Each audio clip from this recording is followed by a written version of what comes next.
बहुत तेज बारिश हो रही है। उस समय गांव का एक मछुआरा तालाब से मछली पकड़ने गया।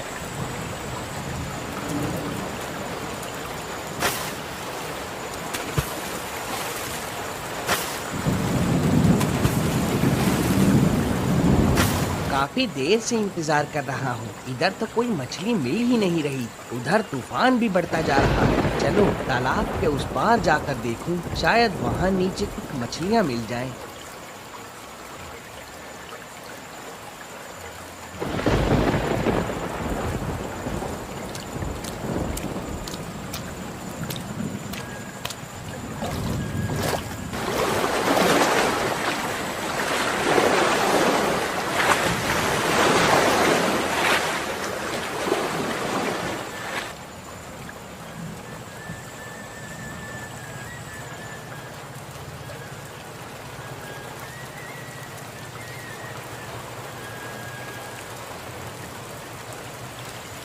अरे ओ भाग्यवान, देखो तो आज कितनी ताजी ताजी मछलियाँ पकड़ कर लाया हूँ। जरा कुछ मछली तल कर दो, बहुत भूख लगी है, थोड़ा खा लूँ।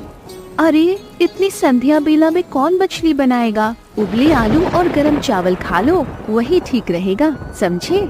अरे भाग्यवान, ये सब कहने से क्या होगा? इतना सुनहरा बारिश और तूफान वाला मौसम, ऊपर से खुद के हाथ की ताजा मछली और तुम्हारे हाथ की जबरदस्त जादू, इनके बिना क्या मजा आएगा बताओ? हाय, तुम्हारा इतना प्रेम और खुशी देखकर तो मैं हार मान गई। लाओ बना ही देती हूँ।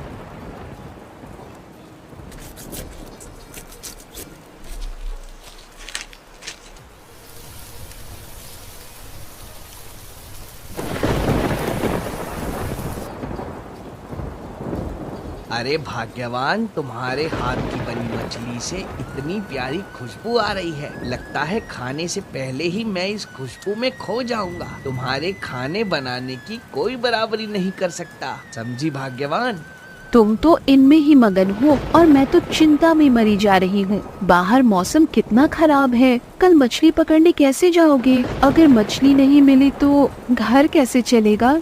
अरे धत, तुम हमेशा इतनी ज्यादा चिंता क्यों करती हो? इस सुंदर मौसम का मजा लो, समझी? चाहे जितना तूफान आए, इस बाबूलाल मछुआरे को मछली पकड़ने से कोई नहीं रोक सकता।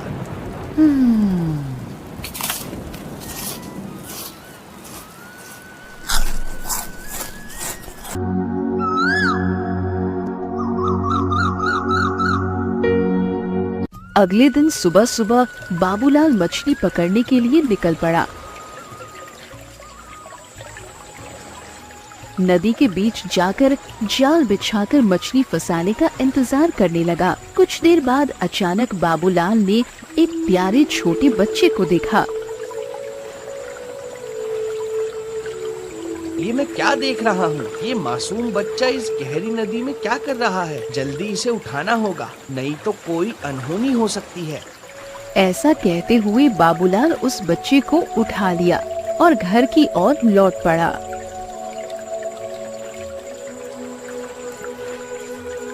अरे ये क्या, मछली पकड़कर नहीं लाए? और ये किसके बच्चे को ले आए हो?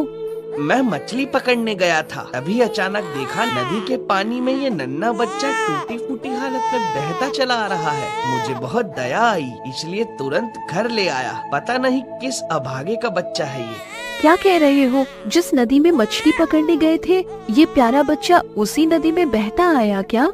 हाँ भाग्यवान, ऐसा ही हुआ। इस दुनिया में और क्या क्या देखना पड़ेगा, कौन जाने। खैर, जब तक इस बच्चे के असली माँ बाप का पता न चले, ये हमारे पास ही रहेगा। ठीक है भाग्यवान, तुम्हें कोई आपत्ति तो नहीं है ना?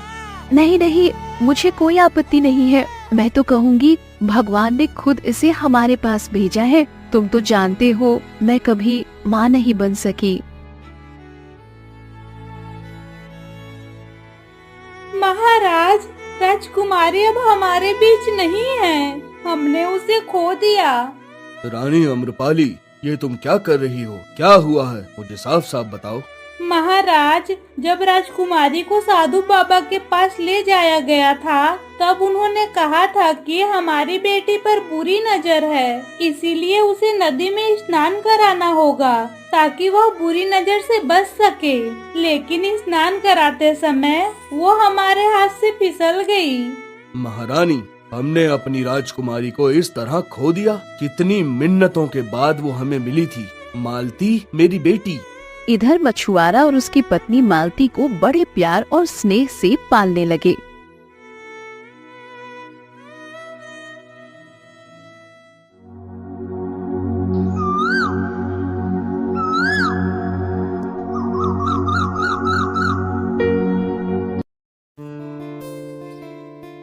ये क्या हो रहा है? क्या मैं अपनी आंखों से गलत देख रही हूँ या सूरज कहीं और से उग रहा है? जो लोग मुझे देख तक नहीं पाते थे वो अचानक मेरे घर चले आए।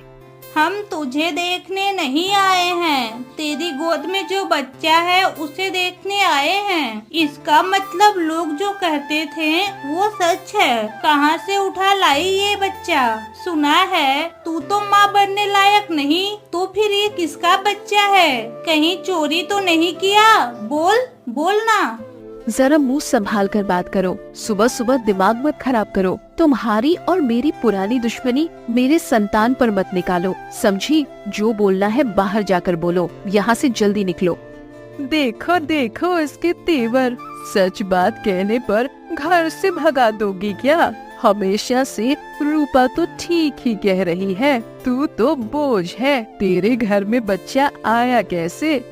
मेरे घर में संतान कैसे आई और क्यों आई ये मेरा मामला है। इस बच्चे को मैं पाल रही हूँ, तुम लोग तो नहीं पाल रहे हो, इसीलिए तुम सबको इतनी चिंता करने की जरूरत नहीं है। अब चुपचाप मेरे घर से निकल जाओ, नहीं तो मैं खुद बाहर कर दूंगी। सुन लिया ना?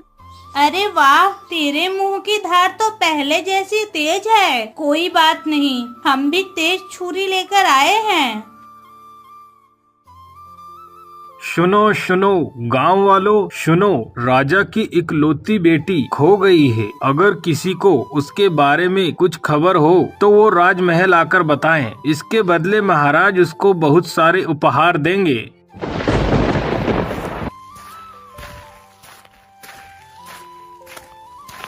अरे ये तुम हाफ क्यों रहे हो? क्या हुआ? भाग्यवान, सर्वनाश हो गया। हमारे घर में जो बच्चा है वो कोई और नहीं, हमारे महाराज की प्यारी राजकुमारी है। हमें उसे वापस करना होगा, नहीं तो हमें बहुत बड़ी सजा मिलेगी। भाग्यवान, जल्दी करो, चलो उसे लौटा दे। ये क्या कह रहे हो? इस बांझ औरत के घर भगवान ने एक संतान भेजी और अब उसे भी लौटाना होगा? नहीं, ऐसा मत कहो। उसे मेरे पास ही रहने दो। वो मेरी प्यारी संतान है, मैं उसे नहीं दूंगी। कृपया करके मुझे उसे लौटाने के लिए मत कहो, दया करो। लेकिन भाग्यवान, समझने की कोशिश करो। अगर हमने ये बच्चा नहीं लौटाया और पकड़े गए तो हमें सजा हो जाएगी। भाग्यवान, नहीं, इसमें समझने जैसा कुछ नहीं है। सजा हो तो हो जाए, मैं इस बच्ची को अपने आंचल में छुपा कर रखूंगी। अपनी बच्ची को किसी को नहीं दूंगी।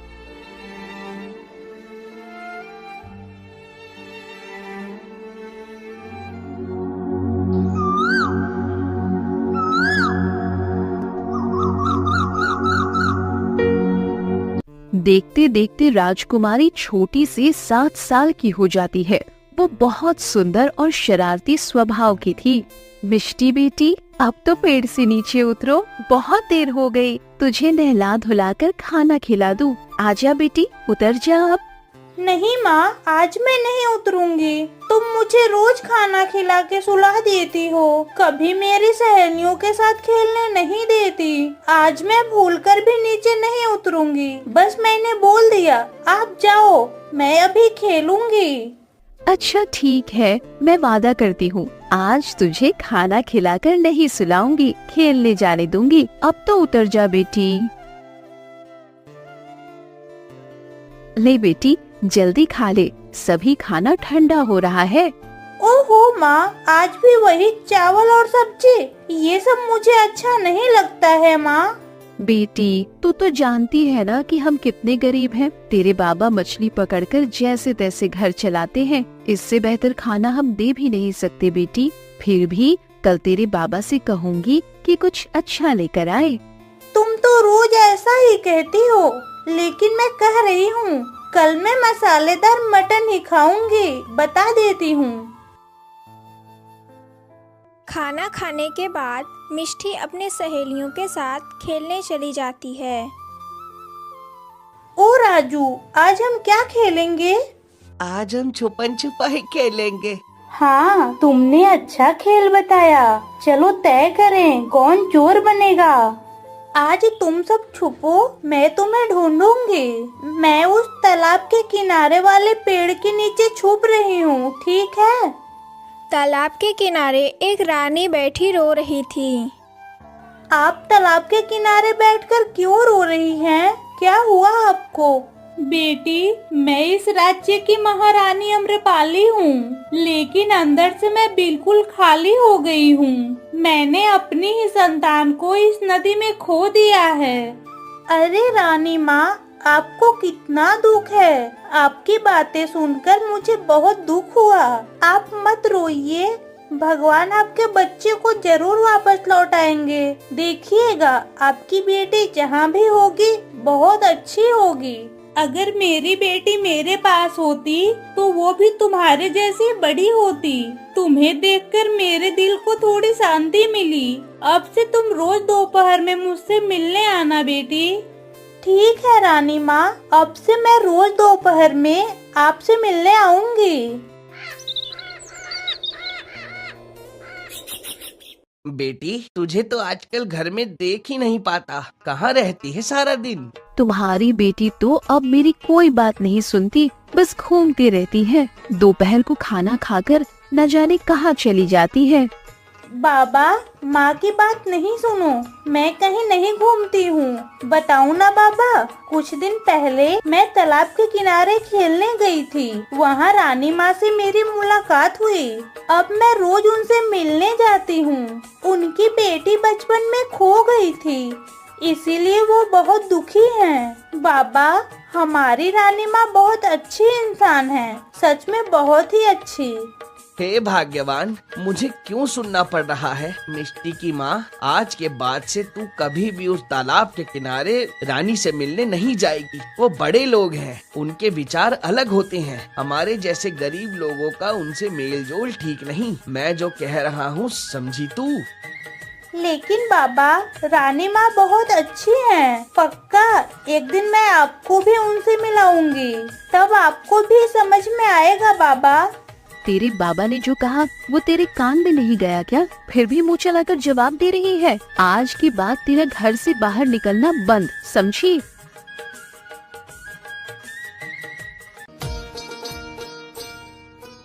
रानी अम्रपाली, प्रजाजनों से सुन रहा हूँ कि तुम अब भी रोज उस नदी के किनारे बैठी रहती हो जहाँ हमारी बेटी खो गई। इस तरह बैठे रहने से क्या वो लौट आएगी रानी? महाराज, माँ का दिल बहुत बेचैन होता है। हर समय अपनी संतान के लिए रोती रहती हूँ।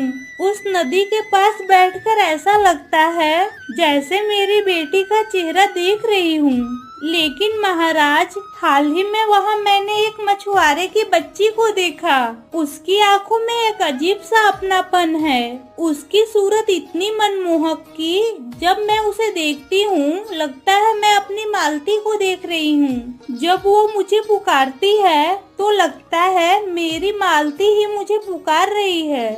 ये क्या कह रही हो महारानी? पहले तो कभी ऐसा नहीं बोला आपने।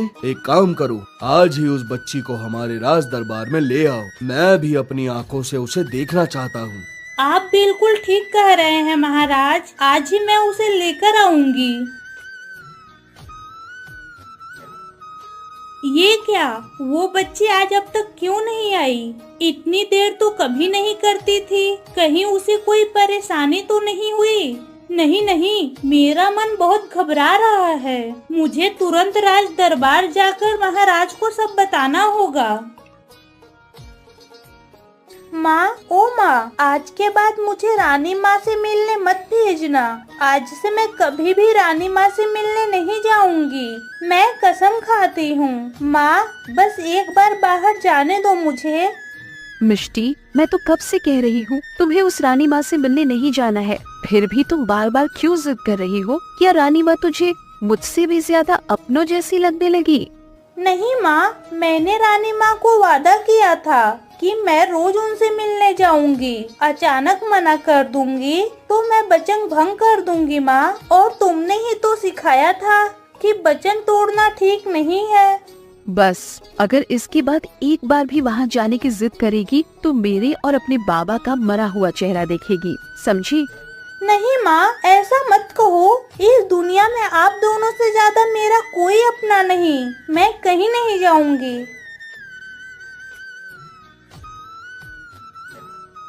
महारानी, आप इतनी जल्दी लौट आई, लेकिन वो लड़की आपके साथ नहीं है क्या? महाराज, मैंने नदी के किनारे बहुत देर तक इंतजार किया, लेकिन आज वो बच्ची नहीं आई। मेरे मन में बहुत बेचैनी हो रही है। डर लग रहा है कि कहीं उसे कोई अनहोनी तो नहीं हो गई। महाराज, आप उसकी खबर लेने तुरंत सिपाही को भेजिए। मैं अपनी बेटी जैसी उस बच्ची को भी नहीं खो सकती। महारानी, आप चिंता मत करो, मैं अभी सिपाही भेज रहा हूँ, सब ठीक हो जाएगा। अरे तुम ही मछुआरे बाबूलाल हो? तुम्हारी इकलौती बेटी मिष्टी ही है ना? जल्दी बताओ। हाँ, मैं ही बाबूलाल हूँ और मेरी बेटी ही मिष्टी है। क्यों, क्या हुआ सरकार? तुम्हारी बेटी अचानक आज रानी माँ से मिलने क्यों नहीं गई? क्या कोई परेशानी है? अगर कुछ हुआ है तो हमें बताओ। नहीं, कोई खास परेशानी नहीं, बस उसे बुखार हो गया है, इसीलिए उसे आज बाहर नहीं जाने दिया, अपनी मर्जी से रोका है। सरकार, रानी माँ को कहिए चिंता करने की कोई जरूरत नहीं है। मेरी बेटी बिल्कुल ठीक है, कोई खास बात नहीं। ठीक है, जब तुम्हारी बेटी ठीक हो जाए उसे रानी माँ के पास ले जाना, ये रानी माँ का आदेश है। महाराज, मछुआरे की बेटी को बुखार हो गया है, पर मेरे दिल में अजीब सी पीड़ा हो रही है। पता नहीं क्यों उस बच्ची के लिए मुझे इतनी चिंता हो रही है। क्यों इतनी पीड़ा? उसे एक दिन नहीं देखी, लगता है मानो कई दिन से उसे देखा ही नहीं। ऐसा करिए महारानी, कल आप खुद मछुआरे के घर जाकर बच्ची को देख आओ, आपको भी अच्छा लगेगा। हाँ महाराज, आप बिल्कुल सही सलाह दे रहे हैं। मैं कल सुबह ही जाऊंगी।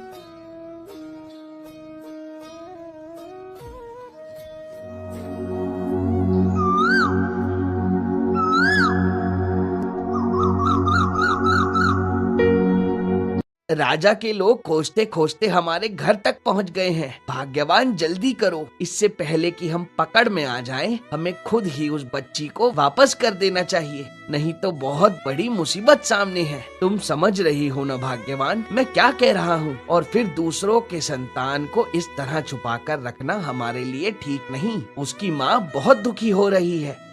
मैं आपसे विनती करती हूँ, आप मिष्टी को मुझसे दूर ले जाने की बात मत कहो। उसे पाकर मैं अपने सारे दुख भूल गई थी। अगर उसे वापस दे दूं तो फिर उसी दुख के समुद्र में डूब जाऊंगी। मिष्टी को मैंने अपनी जान से भी ज्यादा प्यार किया है, उसके बिना मैं जी नहीं पाऊंगी। दूसरी ओर रानी महारानी मिष्टी को देखने मछुआरे के घर पहुंचती है। रानी को देखकर मछुआरे की पत्नी चकित हो जाती है। प्रणाम रानी माँ, आप अचानक इस गरीब के घर में? मैं तुम्हारी बेटी को देखने आई हूँ। सुना है मिष्टी की तबीयत बहुत खराब है। कहाँ है मिष्टी? मुझे उसके पास ले चलो, मैं उससे मिलना चाहती हूँ। वो पहले से काफी अच्छी है, चिंता की कोई बात नहीं रानी माँ, आप निश्चिंत होकर महल लौट जाइए। बेटी मिष्टी, तुम कैसी हो? एक दिन तुम्हें नहीं देखा तो लगता है कितने दिनों से नहीं देखा है। मैं अब ठीक हूँ रानी माँ, आप मुझे देखने मेरे घर आई, मुझे बहुत खुशी हुई रानी माँ। गीता, तुम्हारा घर तो देख रही हूँ कितना टूटा फूटा है। तुम लोग यहाँ मिष्टी के साथ कैसे रह पाते हो? यहाँ हमें कोई तकलीफ नहीं होती रानी माँ, इस टूटे घर में भी हमारा सब कुछ है, परेशान होने की कोई बात नहीं रानी माँ। नहीं नहीं, ऐसा कहने से कुछ नहीं होगा। देखो, तुम तीनों कल सुबह राजमहल आओ, वहाँ तुम्हारे लिए एक घर खाली करवा दिया जाएगा। तुम लोग वही रहोगे और तुम्हारे पति को एक अच्छी नौकरी भी दिलवा दी जाएगी, ठीक है? रानी महल लौटने के रास्ते में गीता की उन्हीं दो पड़ोसियों से मिलती है। प्रणाम रानी माँ, आप अचानक हमारे गांव में, कोई समस्या है क्या? नहीं, दरअसल बाबूलाल मछुआरे की बेटी बीमार थी, उसे देखने आई थी। अजीब ममता हो गई है उस बच्ची के लिए। खैर, तुम सब लोग ठीक हो ना? कोई दिक्कत हो तो महाराज को जरूर बताना, समझी? रानी माँ, जब तक महाराज है हमें कोई कष्ट नहीं होगा। आप जैसे राजा रानी को पाकर हम गांव वाले धन्य हैं। लेकिन आपके लिए बहुत दुख होता है, इतनी छोटी उम्र में राजकुमारी को खो दिया। आपके दुख में हम भी दुखी हैं। लेकिन जिस घर में आप गई थी वो बच्ची उनकी अपनी नहीं, उन्होंने उसे कहीं से पाया था। हमें शक होता है। शक होता है? कहाँ से पाई थी? मुझे साफ साफ बताओ। वो मछुआरा कई साल पहले नदी में मछली पकड़ते हुए इस बच्ची को पाया था। उसकी पत्नी तो बांझ है, उसे तो कोई संतान नहीं थे, इसीलिए उस बच्ची को उन्होंने पाला। रानी तुरंत राजमहल लौटकर महाराज को सारी घटना बताती है और फूट फूट कर रोने लगती है। महाराज के आदेश पर सैनिक मछुआरे और उसकी पत्नी और मिष्टी को पकड़कर महल में लाते हैं।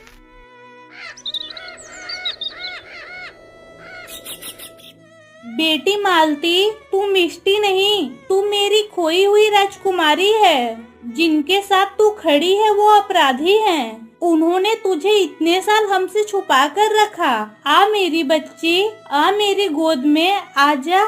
लालची मछुआरे, तुझे तो मैं कठोर सजा दूंगा।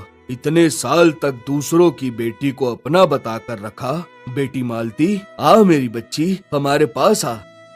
नहीं नहीं, मैं आपकी बात पर विश्वास नहीं करती। मैं अपने माँ बाबा से बहुत प्यार करती हूँ। मैंने देखा है उन्होंने मुझे कितनी मुसीबतों से पाला है। मैं आपकी बेटी नहीं हूँ, मैं आपके पास नहीं आऊंगी। हाँ बेटी मिष्टी, तू हमें इतना प्यार करती है, लेकिन हम तेरे प्यार के लायक नहीं है। महाराज और महारानी सच कह रहे हैं, वो तेरे असली माता पिता हैं। हम तो कुछ नहीं, हम तो एक अपराधी है। मैंने सिर्फ ममता की लालच में ऐसा किया, मुझे माफ कर देना बेटी। सैनिक, इन दोनों को जेल में डाल दो। महाराज के आदेश पर मछुआरे और उसकी पत्नी को जेल में डाल दिया गया। दूसरी ओर राजा और रानी को उनकी खोई हुई बेटी मिलने की खुशी होती है।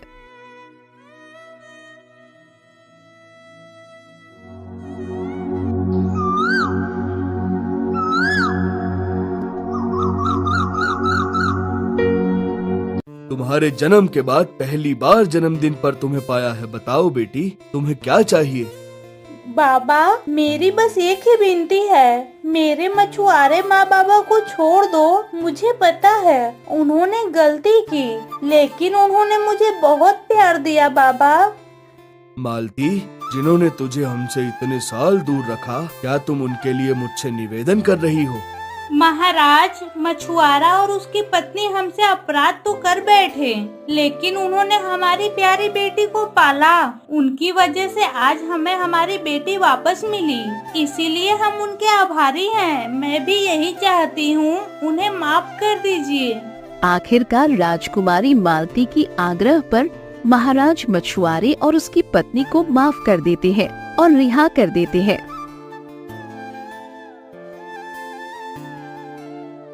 रानी माँ, मुझ जैसी अपराधिन आपके सामने मुंह दिखाने के लायक नहीं, फिर भी आपसे कहती हूँ, मुझे माफ कर दीजिए। मैं लोभी थी, माँ बनने के लोभ में ये कर बैठी। मैं वादा करती हूँ इस गांव से दूर चली जाऊंगी, कभी मालती के साए तक नहीं पड़ने दूंगी।